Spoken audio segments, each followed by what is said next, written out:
ಮೈಸೂರು ಜಿಲ್ಲಾಡಳಿತ ಮತ್ತು ಜಿಲ್ಲಾ ಪರಿಷತ್ತು ಜಂಟಿಯಾಗಿ ಈ ಸಮಾವೇಶವನ್ನು ಏರ್ಪಾಡು ಮಾಡಿದ್ದಾರೆ. ನಾನು ಈ ಸಮಾವೇಶವನ್ನು ಅತ್ಯಂತ ಸಂತೋಷದಿಂದ ನೆರವೇರಿಸಿದ್ದೇನೆ ಅಂತಕ್ಕಂಥ ಮಾತುಗಳನ್ನು ಹೇಳಲಿಕ್ಕೆ ಬಯಸ್ತಾ ಇದ್ದೇನೆ.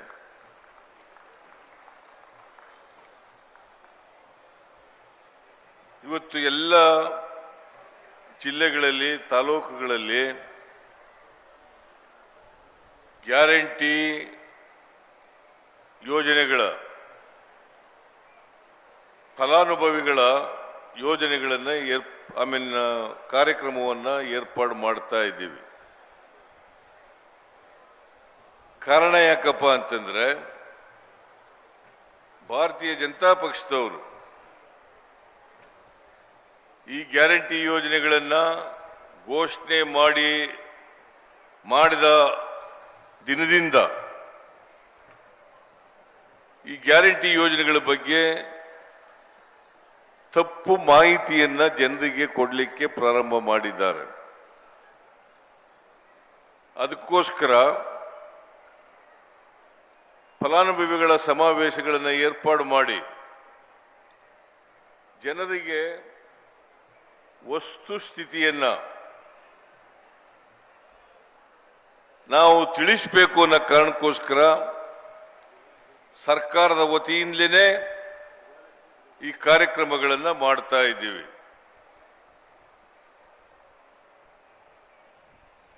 ಇವತ್ತು ನೀವೆಲ್ಲ ಇಲ್ಲಿ ಸೇರಿದ್ದೀರಿ.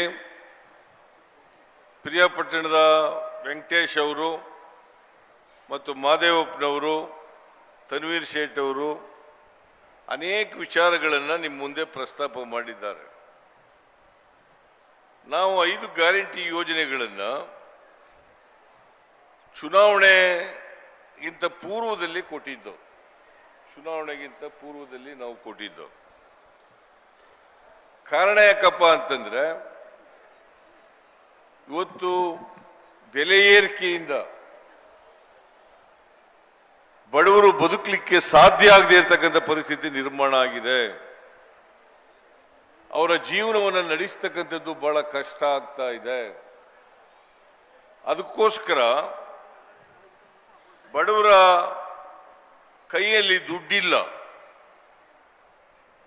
ಕೊಂಡ್ಕೊಳ್ತಕ್ಕಂಥ ಶಕ್ತಿ ಕಡಿಮೆ ಆಗಿದೆ. ಆ ಜನರಿಗೆ, ಮಹಿಳೆಯರಿಗೆ, ದಲಿತರಿಗೆ, ಹಿಂದುಳಿದವರಿಗೆ, ಅಲ್ಪಸಂಖ್ಯಾತರಿಗೆ, ಕಾರ್ಮಿಕರಿಗೆ, ರೈತರಿಗೆ, ಇವ್ರಿಗೆಲ್ಲರಿಗೂ ಕೂಡ ಯಾರು ಅವಕಾಶಗಳಿಂದ ವಂಚಿತರಾಗಿರ್ತಕ್ಕಂಥ ಜನ ಇದ್ದಾರೆ, ಯಾರು ಬೆಲೆ ಏರಿಕೆಯಿಂದ ಜೀವನದಲ್ಲಿ ಕಷ್ಟವನ್ನು ಅನುಭವಿಸ್ತಾ ಇದ್ದಾರೆ, ಈ ವರ್ಗದ ಜನರಿಗೆ ಆರ್ಥಿಕವಾಗಿ, ಸಾಮಾಜಿಕವಾಗಿ ಶಕ್ತಿ ತುಂಬಬೇಕು ಅನ್ನೋ ಕಾರಣಕ್ಕೋಸ್ಕರ ಈ ಗ್ಯಾರಂಟಿಗಳನ್ನು ನಾವು ಘೋಷಣೆ ಮಾಡೋದು. ಅದಕ್ಕಾಗಿ ನಾನು ಮತ್ತು ಡಿ.ಕೆ. ಶಿವಕುಮಾರ್, ನಮ್ಮ PCC ಪ್ರೆಸಿಡೆಂಟ್, ನಾವಿಬ್ಬರೂ ಕೂಡ ಆ ಗ್ಯಾರಂಟಿ ಯೋಜನೆಗಳಿಗೆ ರುಜುವನ್ನು ಮಾಡೋದು, ಸೈನ್ ಮಾಡಿ ಮನೆ ಮನೆಗೆ ಹಂಚತಕ್ಕಂಥ ಕೆಲಸವನ್ನು ಮಾಡೋದು. ನಾವು ಅಧಿಕಾರಕ್ಕೆ ಬಂದ ತಕ್ಷಣನೇ 5 ಗ್ಯಾರಂಟಿಗಳನ್ನ ಜಾರಿ ಕೊಡ್ತೇವೆ. ನಾವು ಕೊಟ್ಟ ಮಾತಿನಂತೆ ನಡ್ಕೊಳ್ತೇವೆ.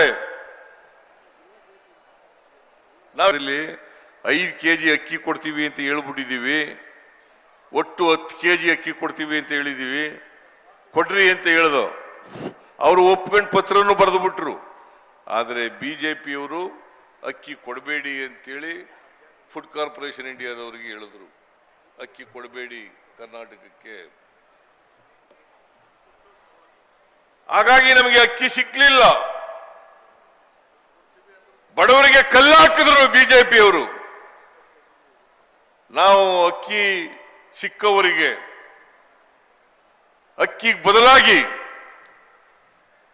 34 ರೂಪಾಯಿನಂತೆ 1 kg ಅಕ್ಕಿಗೆ 170 ಪ್ರತಿಯೊಬ್ಬರಿಗೆ ಕೊಡ್ತಕ್ಕಂಥದ್ದು, ಒಂದು ತಿಂಗಳಿಗೆ 170 ಕೊಡ್ತಕ್ಕಂಥದ್ದನ್ನ ತೀರ್ಮಾನ ಮಾಡೋದು.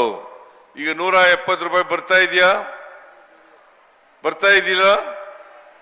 170 ಪ್ರತಿಯೊಬ್ಬರಿಗೆ ಬರ್ತಾ ಇದೆ. ಜೊತೆಗೆ ಗೃಹ ಜ್ಯೋತಿ ಯೋಜನೆಯನ್ನು ಕೂಡ ಜುಲೈ ತಿಂಗಳಲ್ಲೇ ಪ್ರಾರಂಭ ಮಾಡೋದು. ಗುಲ್ಬರ್ಗದಲ್ಲಿ ಜಾರಿ ಕೊಟ್ಟು ಅದನ್ನ ಗುಲ್ಬರ್ಗದಲ್ಲಿ 200 ಯೂನಿಟ್ ವರೆಗೆ ಯಾರು ವಿದ್ಯುತ್ ಶಕ್ತಿಯನ್ನ ಬಳಸ್ತಾರೆ ಅವ್ರು ಯಾರು ಕೂಡ ಬಿಲ್ ಕಟ್ಟಬೇಕಾಗಿಲ್ಲ.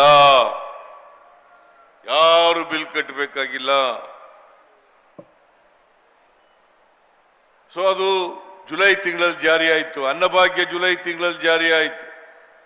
ಇದೇ ಗ್ರೌಂಡ್ನಲ್ಲಿ ಗೃಹಲಕ್ಷ್ಮಿ ಯೋಜನೆಗೆ ಆಗಸ್ಟ್ ತಿಂಗಳಲ್ಲಿ ಚಾಲನೆಯನ್ನು ಕೊಟ್ಟು, ಆಗಸ್ಟ್ ತಿಂಗಳಲ್ಲಿ ಒಂದು ಮನೆಯ ಯಜಮಾನಿಗೆ ತಿಂಗಳಿಗೆ 2,000 ರೂಪಾಯಿ, 1,17,00,000 ಕುಟುಂಬಗಳಿಗೆ, 1,17,00,000 ಕುಟುಂಬಗಳಿಗೆ ಇವತ್ತು 2,000 ರೂಪಾಯಿಯನ್ನ ಮನೆ ಯಜಮಾನಿಗೆ ಕೊಡ್ತಾ ಇದ್ದೀವಿ. ಪ್ರತಿ ತಿಂಗಳು ಕೊಡ್ತಾ ಇದ್ದೀವಿ. ಆಗಸ್ಟ್ ತಿಂಗಳಲ್ಲಿ ಪ್ರಾರಂಭ ಆಯಿತು. ಇವತ್ತಿನವರೆಗೂ ಕೂಡ ಕೊಡ್ತಾ ಇದ್ದೀವಿ. ಮುಂದೆನೂ ಕೂಡ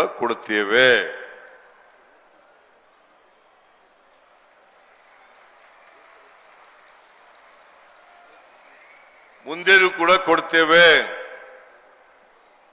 ಆಮೇಲೆ ಯುವ ನಿಧಿ ಕಾರ್ಯಕ್ರಮವನ್ನು ಶಿವಮೊಗ್ಗದಲ್ಲಿ ಚಾಲನೆ ಕೊಟ್ಟು, ಇತ್ತೀಚೆಗೆ ವಿವೇಕಾನಂದರವರ ಜನ್ಮದಿನ, ಅವತ್ತು ಚಾಲನೆಯನ್ನು ಕೊಟ್ಟು, ಆ ಚಾಲನೆ ಕೊಟ್ಟದಿನಿಂದ ಇವತ್ತಿನವರೆಗೆ 5,651 ಜನ ನೋಂದಣಿ ಮಾಡ್ಕೊಂಡಿದ್ದಾರೆ.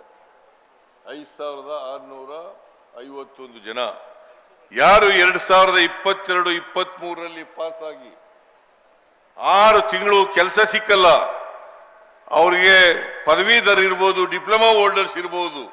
ಪದವೀಧರರಿಗೆ, ನಿರುದ್ಯೋಗಿ ಪದವೀಧರರಿಗೆ 3,000 ರೂಪಾಯಿ ತಿಂಗಳಿಗೆ, ಡಿಪ್ಲೊಮಾ ಹೋಲ್ಡರ್ಸ್ಗೆ 1,500 ರೂಪಾಯಿ. ಅದನ್ನ ಪ್ರಾರಂಭ ಮಾಡಿದ್ದೀವಿ. ಇದು 2 ವರ್ಷದೊಳಗೆ ಕೊಡ್ತೀವಿ. 2 ವರ್ಷದವರೆಗೆ, 2 ವರ್ಷ ನಂತರ ನಿಲ್ಲಿಸ್ತೇವೆ. ಇನ್ ದಿ ಮೀನ್ ವೈಲ್, ಈ ಮಧ್ಯದಲ್ಲಿ ಯಾರು ಪದವೀಧರ ನಿರುದ್ಯೋಗಿಗಳೇ ಭತ್ಯೆ ಪಡಿತಾ ಇದ್ದಾರೆ ಅವ್ರಿಗೆಲ್ರಿಗೂ ಕೂಡ ನಾವು ಸ್ಕಿಲ್ ಡೆವಲಪ್ಮೆಂಟ್ ಟ್ರೈನಿಂಗ್ ಅನ್ನ ಕೊಡ್ತೇವೆ. ಡಿಪ್ಲೊಮಾ ಹೋಲ್ಡರ್ಸ್ಗೂ ಕೂಡ ಸ್ಕಿಲ್ ಡೆವಲಪ್ಮೆಂಟ್ ಟ್ರೈನಿಂಗ್ ಅನ್ನ ಕೊಡ್ತೇವೆ. ಈ ಟ್ರೈನಿಂಗ್ ಕೊಡೋದ್ರಿಂದ ಉದ್ಯೋಗ ಸಿಗ್ತೇವೆ. ಇತ್ತೀಚೆಗೆ ಬೆಂಗಳೂರಿನಲ್ಲಿ ನಾವು ಉದ್ಯೋಗ ಮೇಳವನ್ನು ಏರ್ಪಾಡು ಮಾಡಿದ್ದು ಅರಮನೆಯಲ್ಲಿ. ಸುಮಾರು 80,000 ಜನ ಯುವಕ ಯುವತಿಯರು ಆ ಸಮಾವೇಶದಲ್ಲಿ ಭಾಗವಹಿಸಿದ್ರು. 80,000 ಜನ. ಅವತ್ತೇ ಸುಮಾರು 10,000 ನಿರುದ್ಯೋಗಿಗಳಿಗೆ ಕೆಲಸ ಸಿಕ್ತು. 10,000 ಜನರಿಗೆ ನಿರುದ್ಯೋಗಿಗಳಿಗೆ ಕೆಲಸ ಸಿಕ್ತು. ಅದೇ ನರೇಂದ್ರ ಮೋದಿಯವರು